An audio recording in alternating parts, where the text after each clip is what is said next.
Hi, my name is Vanessa and I'm 16 years old. Tell me, have you ever regretted where you were born and who your parents were? Would you have liked to have a choice before you were born? I'd give anything for that. A lot of people are unlucky in life, and I've been unlucky since I was born. Watch this video to the end and you will learn how after being born into a poor family, you can become the president of your country. I was born in a very poor family. My parents barely had enough to eat, so they spent all their time at work. My mother was a cleaner at a local hospital for the poor, and my father was a parking attendant at a supermarket. There was no money for school, so I was entrusted with the upbringing of my younger brother. We lived in a poor neighborhood, and it seemed that everyone was happy with everything except me. People didn't want to change anything and were content with what they had, and that made it even worse. My peers did not want to learn. They just wandered around the street doing nothing and engaged in petty theft.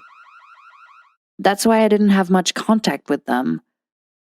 And I spent all my free time reading books that I found in a landfill and watching news and political programs on TV. I had always been interested in that.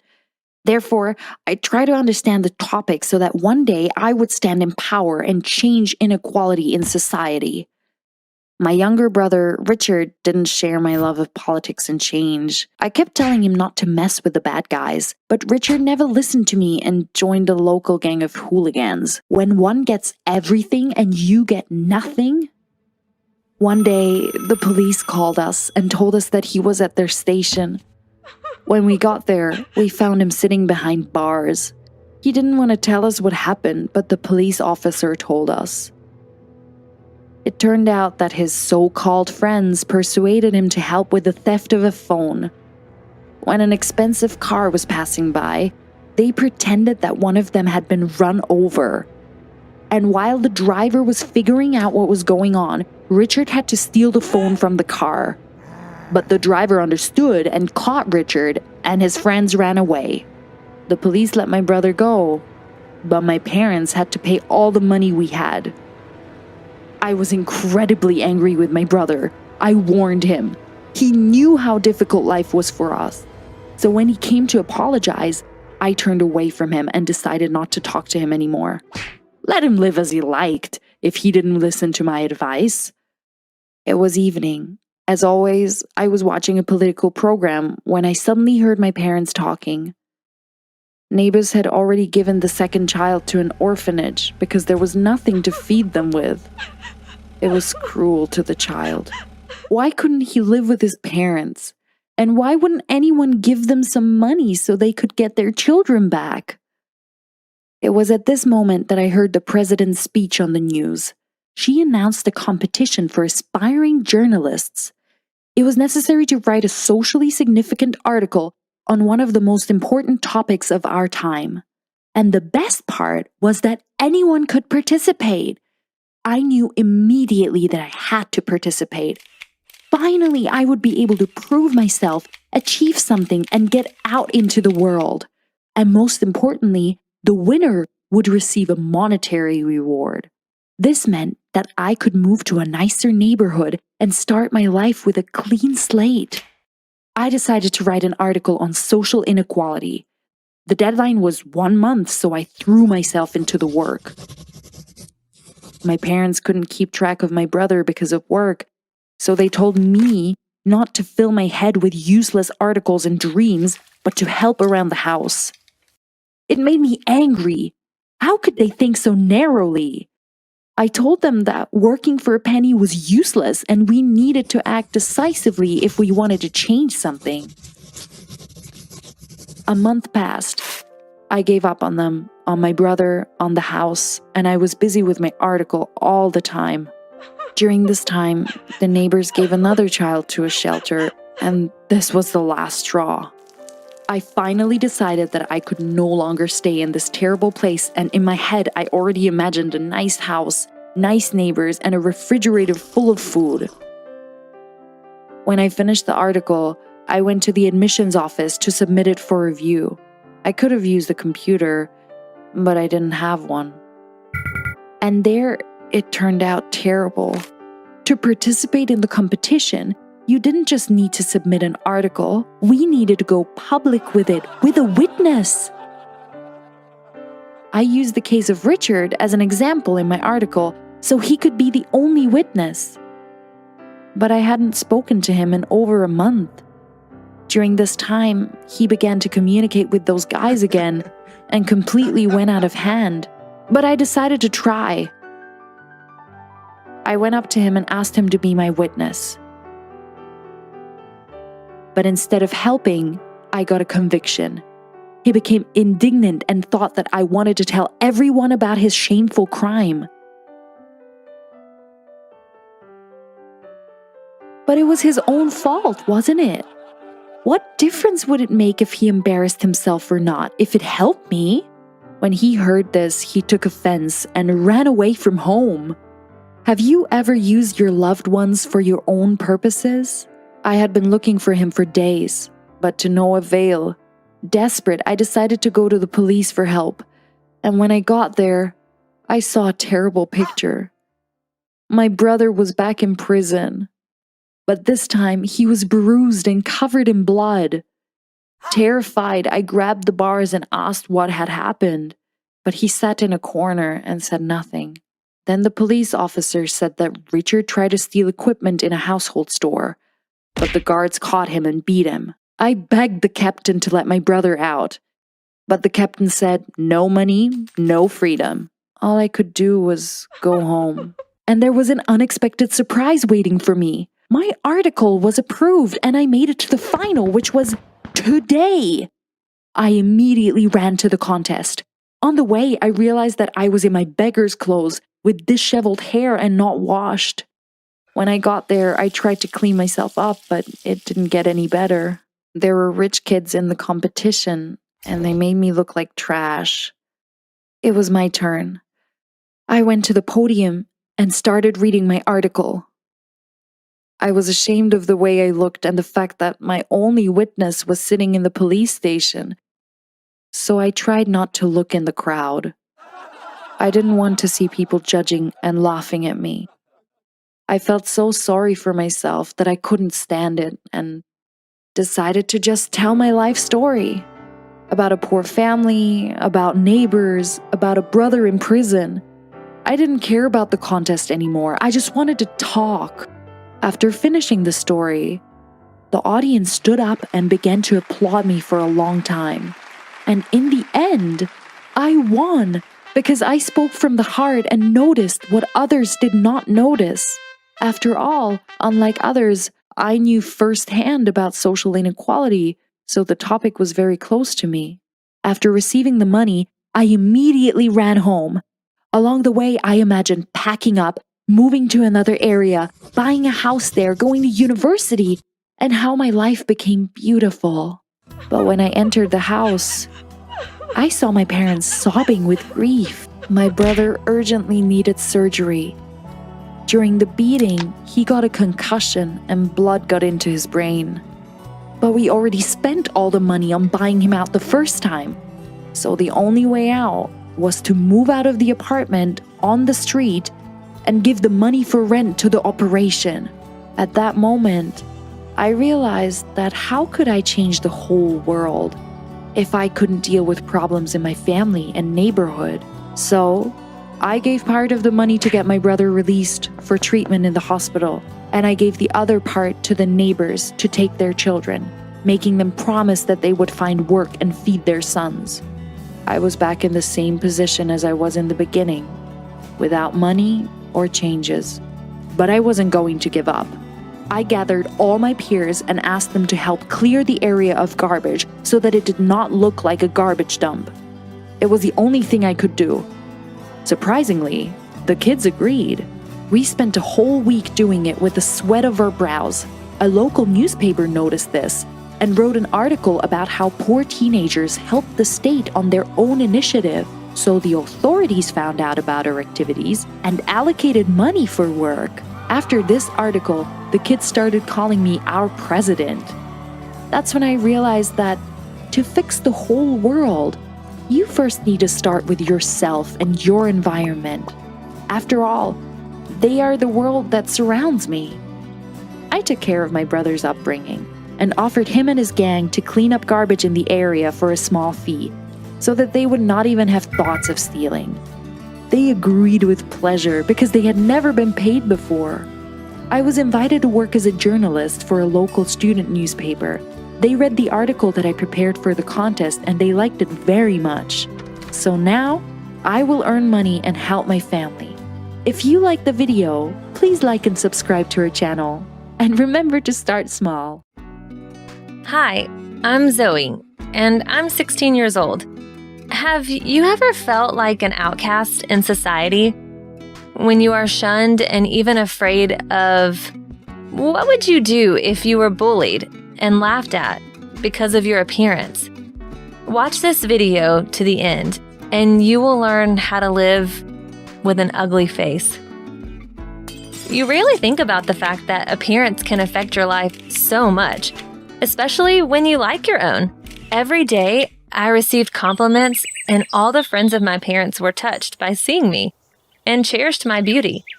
After all, my mother is a cosmetologist, and my father is a plastic surgeon.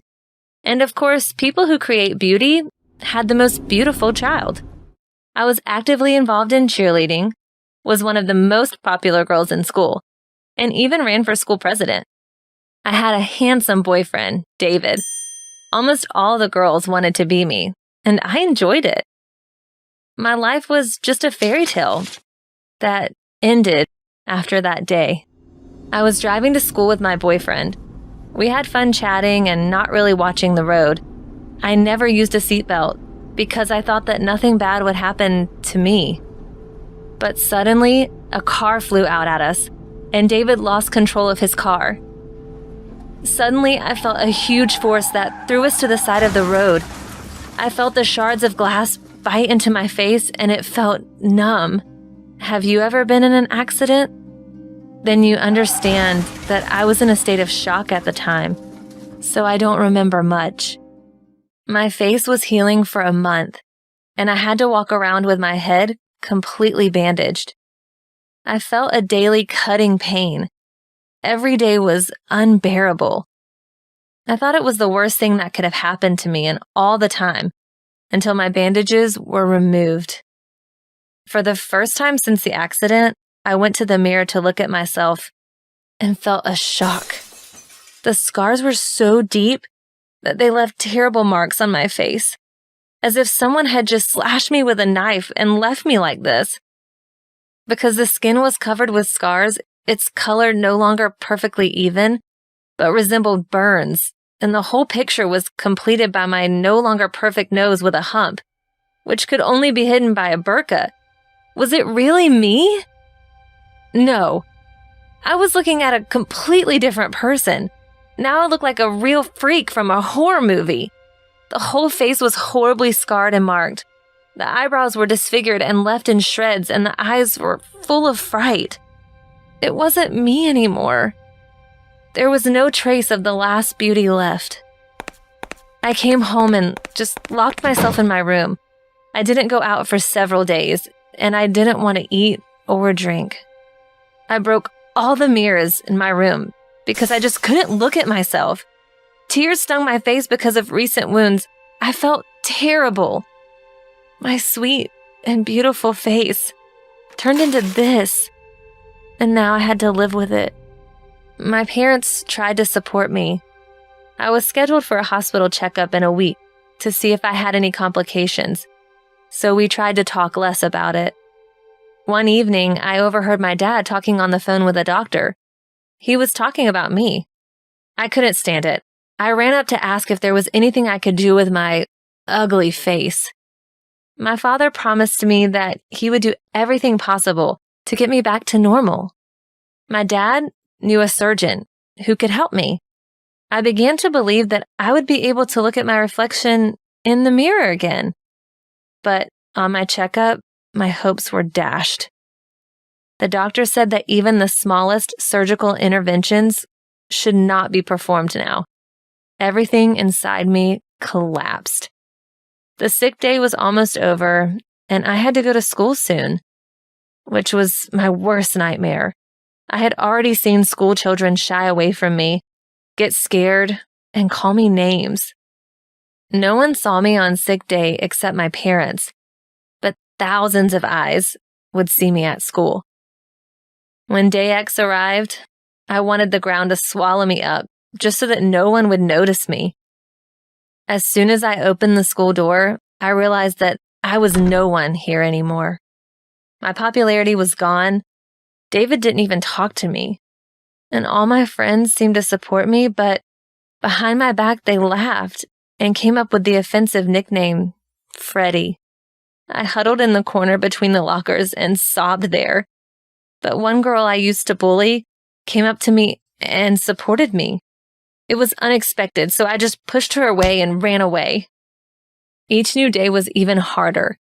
I tried to apply a ton of makeup, but it didn't save my face, and the patches didn't help either. So I started covering my face with my hair, pushing it forward, putting on my hood, and slouching. But it didn't get any better. Everyone was laughing at me and calling me names. But that girl, she supported me, and over time, we started communicating. Her name was Sally. I didn't understand why she was doing this, but thanks to her, I began to smile more often. After a month, I had gradually gained confidence and began to pay less attention to the taunts from the outside. Did they ever laugh at you at school? Then you know exactly how I felt. I tried to continue to live my life, and it seemed like everyone around me had already got used to my appearance. It was easier for me. And then, everything was going downhill again. I was kicked out of the cheerleading team, told that my face scared people away. The boys on the football team refused to support me. It was a real stab in the back. I had been doing this for more than 2 years, and then I got kicked out. I was crushed. On the same day, I was banned from running for president of the school. As soon as I came to terms with the consequences of the accident and the ugly situation at school, I was broken again. I felt the injustice, but I couldn't do anything about it. I no longer tried to do anything to protect myself, as I did not feel the support of others. It became even harder for me to open up and trust people, so I became depressed. I started skipping school and closing myself in my room more and more often. And one of those days, someone knocked on my door. I opened it and saw a courier with a package, signed it, and started unpacking it. I didn't believe what I saw. It was a topical ointment against such damage on the face as mine. I was delighted and immediately smeared it all over my face. I thought the cream would definitely help me. When my dad arrived, I started to hug him and was happy, but he immediately explained that the ointment was experimental and there were no guarantees for the result. My hopes were dashed again. Was I just going to be ugly forever? I closed the door, went to the mirror, and, choking with tears and resentment, grabbed a piece of scissors and hysterically cut my hair in the bathroom. I decided that if my face always remained like this, at least the image would match. In the room, I found a black and red striped sweatshirt, found black pants and a hat, trying to look like the one whose nickname I was given. This time, I was ready to go to school. When I opened the school door, time seemed to stop in the corridor. Everyone was looking at me. Even though my new image looked terrible, that wasn't the reason. When I got closer to the election counters, I found my own, and behind it stood Sally, who was shouting slogans for me. I thought everyone was laughing at me again and abruptly started ripping flyers off the walls and throwing them in the trash. Sally tried to stop me, but I pushed her away and ran away crying. All eyes were on me. Sally caught up with me and began to calm me down. She explained everything to me. It turned out that all this time she was negotiating with the principal to allow me to participate in the elections, and he was outraged that I was forbidden to do so. The principal was shocked that I was treated this way, so everyone who voted for my removal was banned from participating in the election. I didn't believe it was real. They really supported me. 2 days ago, the election ended, and thanks to my knowledge and Sally's efforts, I was elected president. For a long time, I was really happy. Performing in front of large crowds helped me reduce my appearance. I don't know what will happen next, but I was happy to participate, and I think I started to feel the ground under my feet again. I try not to think about the accident and try to move on. Did you ever have any problems with your appearance? If so, write your story in the comments, put likes, subscribe to the channel, and have a nice day.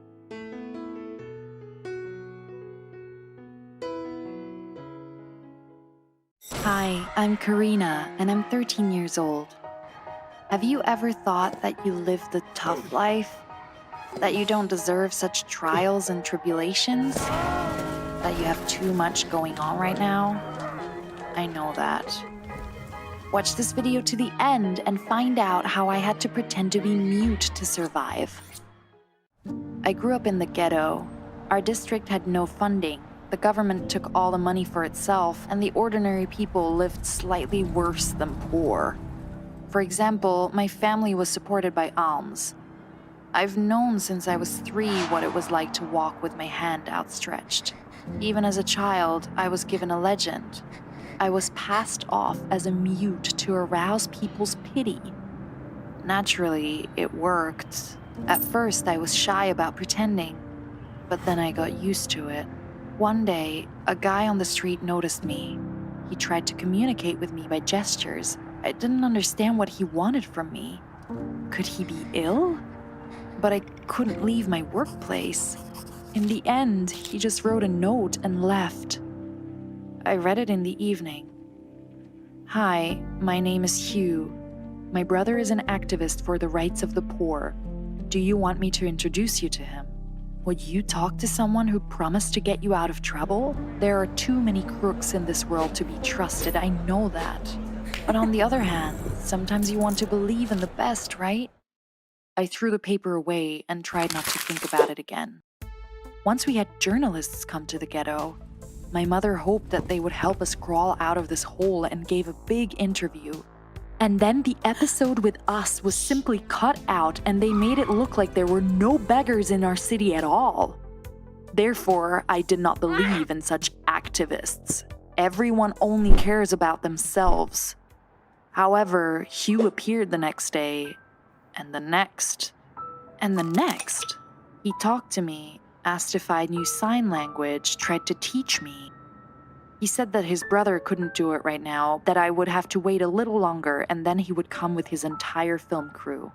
I didn't care about his brother, but it was the first time I had a friend from outside the ghetto who cared about me. I wrote to him on a piece of paper that my family was very poor, that our neighborhood was poor and dangerous, that I never went to school because we simply did not have the opportunity.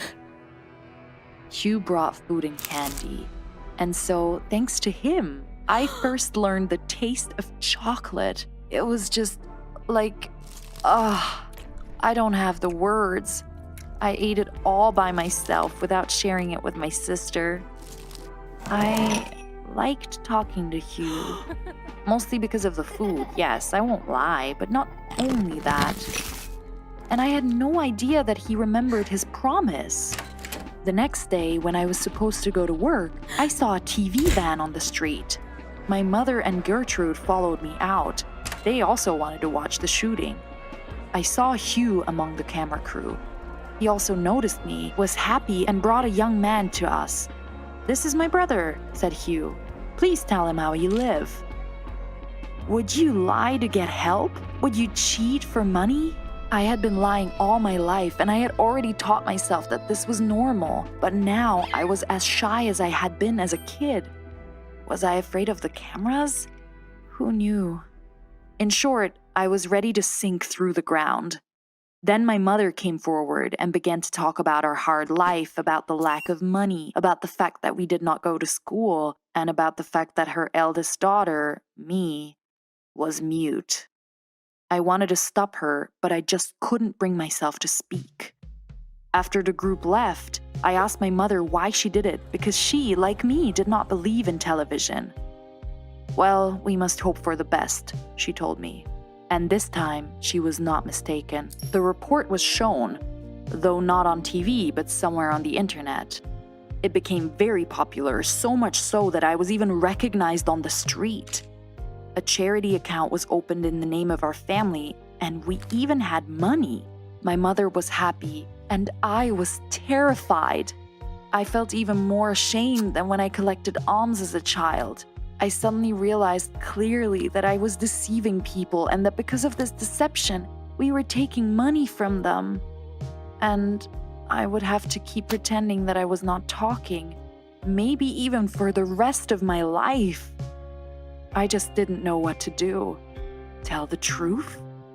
But we had only just had the opportunity to eat our fill and even buy clothes. I couldn't deprive my mother and Gertrude of the opportunity to live a normal life. But I would give myself away one day. And then what? I decided to take a terrible, desperate step. I decided that I needed to stop lying and at the same time help my family preserve their prosperity. I should have made myself truly mute. But I couldn't. Not because I didn't make up my mind, no. In fact, I was already so depressed that I didn't doubt my decision at all. My mother appeared in the bathroom and started yelling at me. "What are you doing? Stop!" And she snatched the scissors from me. I burst into tears. She tried to calm me down and I ran away from home. To walk, to exhale, to calm down, to make a decision. This helped a little. I eventually came to the conclusion that I had made a fool of myself and I should just wait for the hype to pass. They wouldn't be hurting us all the time, would they? People's attention quickly fades and it was just necessary to buy time. Calming down, I came home and saw a crowd in front of the entrance. Some men in uniform, thank the gods not a police uniform, were knocking on the door. Then they saw me, grabbed me, tried to drag me to the car, trying to calm me down along the way. This, on the contrary, only scared me. I broke away and ran around the back of the house to get in through the window. At home, I met Gertrude crying. What happened? Gertrude, sobbing, told me everything. She was very scared when there was a scandal between my mother and me. Unfortunately, Hugh was not far away. She ran to him for some reason, thinking that I would hide with him. She told him about my fight with my mother. And Hugh... oh, he thought that my mother was using me and tormenting me. Damn. I got mad at my sister and yelled, "Who asked you to do this?" Gertrude started crying even more, and I was wondering what to do. Hugh brought in social services, and now everyone thought that Mom was a family tyrant. Crowds of journalists would flow. Maybe the police would arrive. It had to come, since the daughter almost hurt herself because of her mother. Oh gods, why did this happen? I didn't mean to. Okay, there was no use crying over spilt milk. There was only one way out of the situation, and I had to decide on it. I called Hugh's number from my mother's phone. Yes, I called, not texted. I decided to put an end to this. To say that Hugh was startled was to say nothing. I apologized and asked if I could meet him and talk to him. He agreed. He also brought his brother to the meeting. I let them in through the window and told them the truth. Finally, I said that my mother never made me feel bad. She asked me to lie just so we could survive. Hugh was silent all this time, and I couldn't even look in his direction. I was very ashamed of lying to him. But his brother didn't seem to be offended at all. He just said that we should think about how to make the story public so that we didn't look like crooks. Hugh didn't say anything, or even say goodbye when they left our house. I wasn't surprised. I understood his feeling too well, and it only hurt me to lose such a friend. My mother wasn't arrested. Hugh's brother created another film about our family. It was very difficult to persuade my mother to tell the truth. She was still very afraid of journalists and did not believe that we could be helped selflessly, not out of pity for a disabled child. The film was released with the title Karina's Lie. The documentary story about a girl who lied to other people to save her family became even more popular than the previous film, and for some reason, we even began to get alms even more than before. However, I read various comments on the internet where we were called scammers. Well, I understood why they thought so. After the premiere, Hugh suddenly met me. We took a long walk down our poor trash alley and talked. He admitted that he was offended with me, but now he understood why I did it. All he asked was that I never did it again, and I agreed with him. I realized that I actually had a voice. Instead of taking it away from me, adjusting to an unfair life, I can use it and bring the truth to people. But it's also important to have fun, isn't it? So subscribe to our channel, or maybe you have interesting true stories yourself? Well, we will be happy to hear them. Hi, I'm Mandy. Have you ever heard a saying that winning fame is simple? You just have to risk everything? Well, I believed it and went through a bit of a hellish time, but here's the full story. I grew up on the outskirts of a small town. Real backwater, a school, couple of stores, police office, prairies about. My mom and dad had a farm. I think my family owned it since the times the dinosaurs roamed the earth. Family business, that was what was in stock for me after school. I wanted to break free, to leave this shabby town, to travel, to get famous. I helped mom with her chickens and goats since I started walking and helped dad with crops. My only outlet was my cousin's old guitar. So I graduated. By that time, I played pretty well and knew music sheets, and I thought this was my future. What was there for me as an agricultural major anyway? I decided that with a little cunning, I told my parents that I went to college and went straight for the city. That was my chance to become a musician. I never had a doubt about my potential. Have you ever left everything and moved away like that? As soon as I arrived, I rented a studio to record my first hit. I sent the recording to country producers and waited to wake up famous. A month went by and I didn't get a single reply. Perhaps solo country artists weren't the thing right now. I found another studio, recorded a song with a hired band, much better. Sent it out again. Yet another month went by and I started to run out of money. I wasn't able to pay even for the modest living any longer, and I had two choices. Go home and confess it all to my parents, or get out on the streets. Gosh, I'm such a dumb idiot. I chose the wrong way. I sang on the streets all day long and paid for a hostel with the meager money that I made from tips. When I made close to nothing, I had to sleep in the park. Music was no longer a pleasure for me. I almost hated my guitar. When I had to play hours on end in any weather, I did it just to scrape up a few bucks for food. Once a man approached me.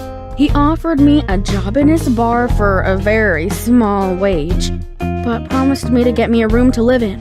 I thought my dreams were coming true, but they didn't, of course. I was just serving drinks, doing dishes, mopping floors.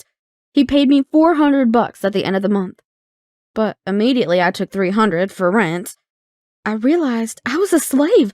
I wasn't really forced into these conditions, but leaving meant going back onto the street. I lived like this for 2 months. In a couple of months, my boss hit on me. I said no, and he kicked me right out. That was the last straw. A guitar, a backpack, and a few bucks I spent on food. Nothing else. I realized it was time to go home. I'll just tell my parents I was kicked out of the university. I tried to make some money for the ticket home, next to the bus stop, but I was told that I'd have to pay a fine. I was in despair. I sat stupefied for the rest of the day. Closer to evening, I saw an elderly lady drop her wallet and not notice it. Here it was, my salvation. I jumped to grab the wallet and hid it under my sweatshirt, but seeing the old lady looking for her wallet to buy a ticket, I became ashamed. Did the city really turn me into a monster? From a country girl, I gave her back her wallet. She thanked me, gave me a few bucks. I cried in gratitude and the woman asked me what the matter was. I told her and she said, "Oh, silly you, call your parents right this minute." She even gave me her phone. They weren't mad at me. As soon as they learned I was on a bus station in the city with no money, they were so worried they couldn't even stay angry. I was so happy to hug them again. I was so ashamed that I stayed put for a few months, helped them around the farm. Read books to enroll into an agriculture course for real right now.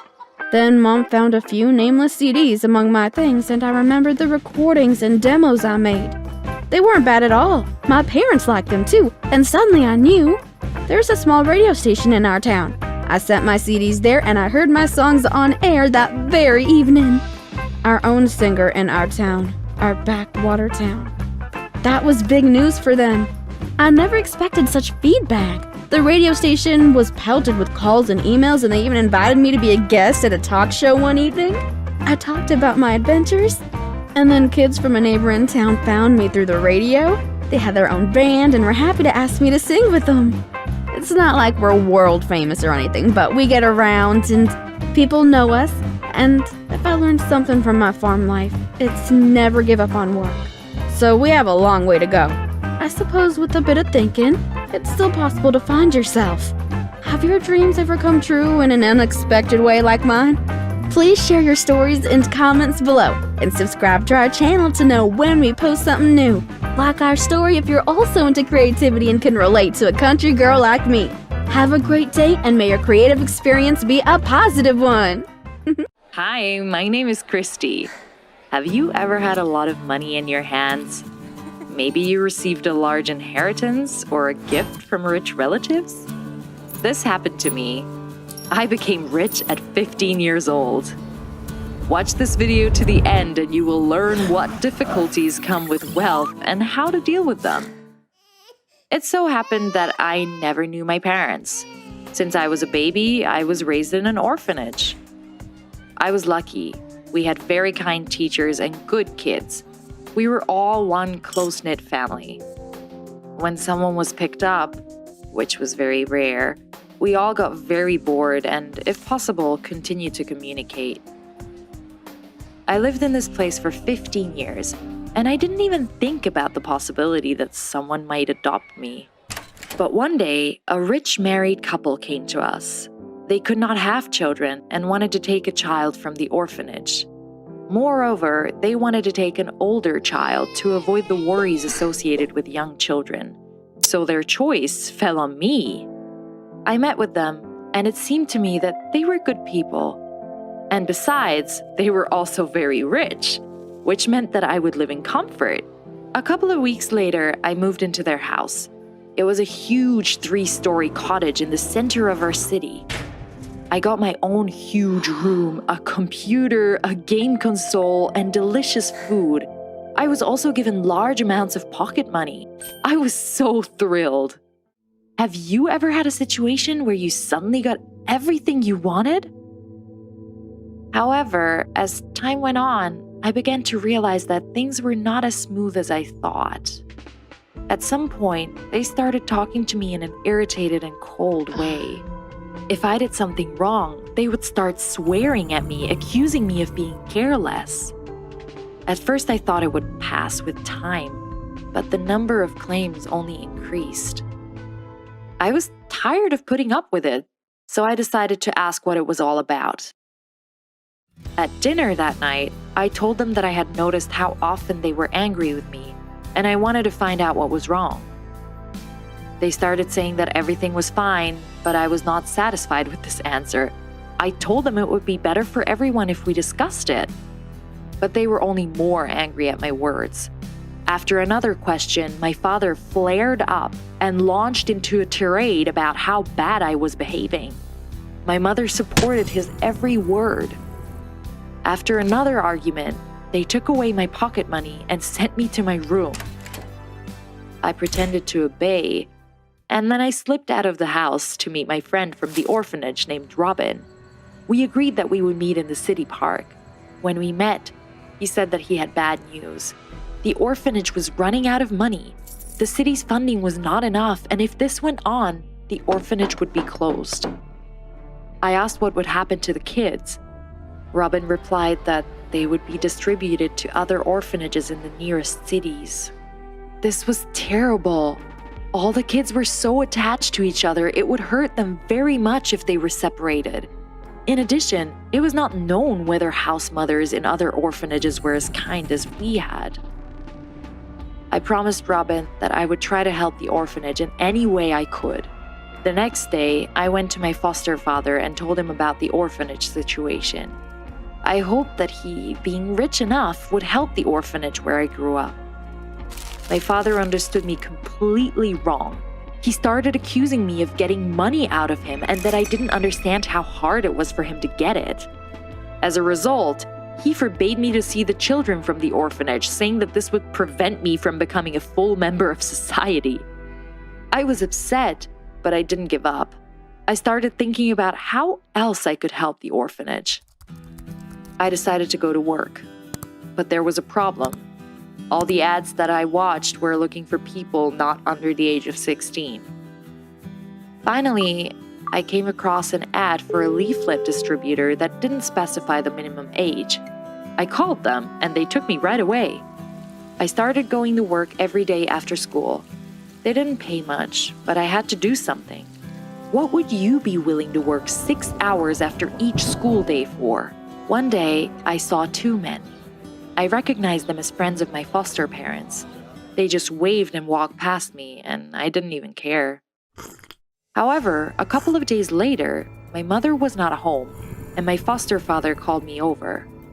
He was tense and stern. His friends told him that I was handing out leaflets, and he didn't like it very much. He said that I should not waste time on such nonsense and study economics and business theory instead, so that in the future I could take over his business. He didn't even ask me what I wanted to do. He had already decided everything for me. I got mad at him and told him what I thought.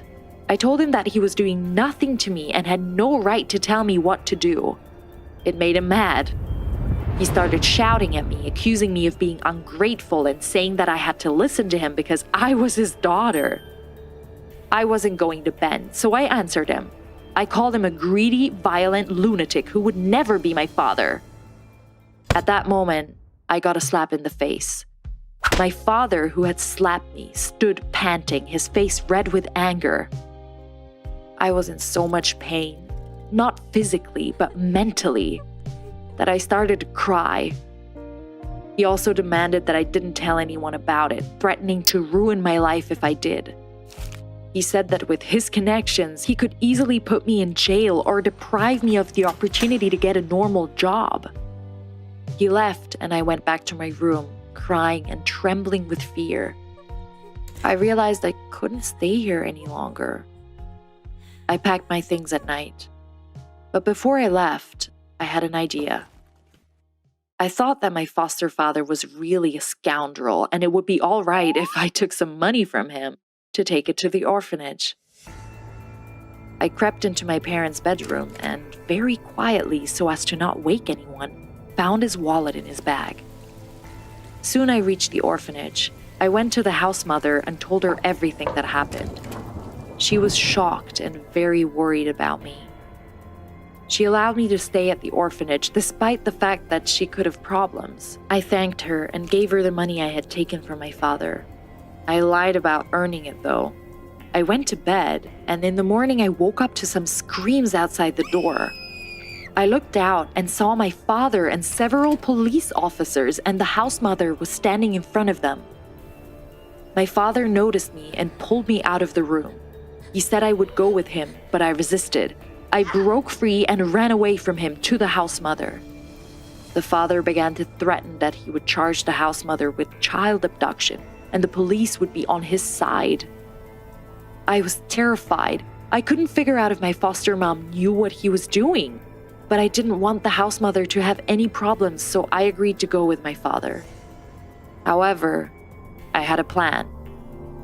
My father was silent all the way home, but I knew I was going to get a lot of trouble at home. He probably noticed the money was missing, and I didn't think he was going to let me get away with it. There was only one thing I needed to do. When we got home, I jumped out of the car and ran quickly to my room. I heard my father following me. I quickly took out my phone, turned on the camera, and put it in an inconspicuous place. Then my father came into the room. Without saying a word, he hit me in the face and then started screaming. I had never been so humiliated. He called me a thief and a bastard. Then he hit me a few more times and left. I was hurt, but I was glad. There was evidence on my phone that he was hitting me. I didn't care about his threats. I was going to sit back. I went to the police and showed them the tape. No amount of connections helped the father avoid being punished for child abuse. He and my mother were deprived of custody of me and forced to pay me monetary compensation. At the trial, I felt sorry for my mother. She didn't seem to know that my father was hitting me, and she was sad that everything had turned out this way. Before this situation, I thought that if I had a lot of money, I would be happier. But now I realize that even with a lot of money, you can be unhappy and angry. I was happy to return to the orphanage, and the compensation my father paid was enough to fix the situation with its budget. Once in the orphanage, I began to appreciate the place even more and began to actively help with the housework and care for babies. Also, working as a promoter, I realized that it was time to think about my future profession, and I decided to devote myself to social work in order to give joy to those who found themselves in a difficult situation like me. If you like the story, subscribe to the channel and put a like, and click the bell icon. This way, you can be the first to watch new stories. All the best to you. Don't let the wealth pass you by.